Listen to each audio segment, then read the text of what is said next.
नमस्कार, मैं मोहम्मद आसिफ और आप देख रहे हैं SPN 9 न्यूज। महाराष्ट्र में एक नई बहस छिड़ गई है असली शिवसेना को लेकर। असली शिवसेना को लेकर बीजेपी खूब राजनीति बटोर रहे हैं और अच्छा उनका मौका भी है, क्योंकि एकनाथ शिंदे का पूरा समर्थन, उनके गुट का समर्थन बीजेपी के साथ है।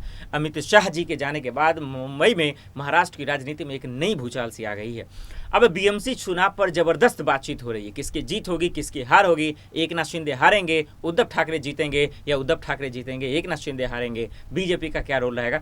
आइए समझते हैं इस तमाम मसले को, और राज ठाकरे कितना बड़ा रोल अदा कर सकते हैं ये भी हम आप दर्शकों को समझाना चाह रहे हैं। आइए समझाते हैं क्या असली शिवसेना के साथ मिलकर बीएमसी चुनाव लड़ेगी बीजेपी। राज ठाकरे से गठबंधन की अटकलें भी बढ़ गई हैं और देवेंद्र फडणवीस का भी इस पे अहम रोल रहने वाला।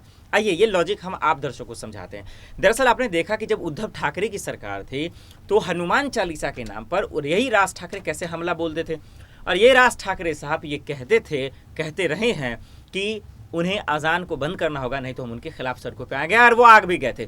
उसके बाद से ही इनकी सरकार गिर गई, उद्धव ठाकरे का खेल खत्म हो गया, लेकिन बीएमसी चुनाव में इनका कब्जा रहा है। तो अब इनकी मंशा ये है, इनकी रणनीति यही है कि देवेंद्र फडणवीस, एकनाथ शिंदे, बीजेपी और राज ठाकरे मिलकर उद्धव ठाकरे का खेल खत्म कर दें।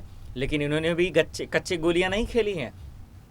बीजेपी को या एकनाथ शिंदे को हराना उद्धव ठाकरे के लिए इतना आसान नहीं है जितना ये लोग सोच रहे हैं। ऐसे में सवाल ये है कि अमित शाह जी जो चुनावी रणनीतिकार माने जाते हैं, इनके जाने के बाद जो चाणक्य कहे जाते हैं, इनके जाने के बाद अगर बीएमसी चुनाव में भी नहीं जीत पाती है बीजेपी, तो ये सिर्फ और सिर्फ बीजेपी की हार नहीं होगा, ये सिर्फ और सिर्फ एकनाथ शिंदे के गुट की हार नहीं होगी, ये सिर्फ और सिर्फ राज ठाकरे का हार नहीं होगा, ये अमित शाह जी का हार होगा। देखना होगा कि बीएमसी चुनाव में क्या कुछ होता है। आज के लिए इतना ही, मुझे दीजिए इजाजत और आप देखते रहे SPN 9 न्यूज। नमस्कार।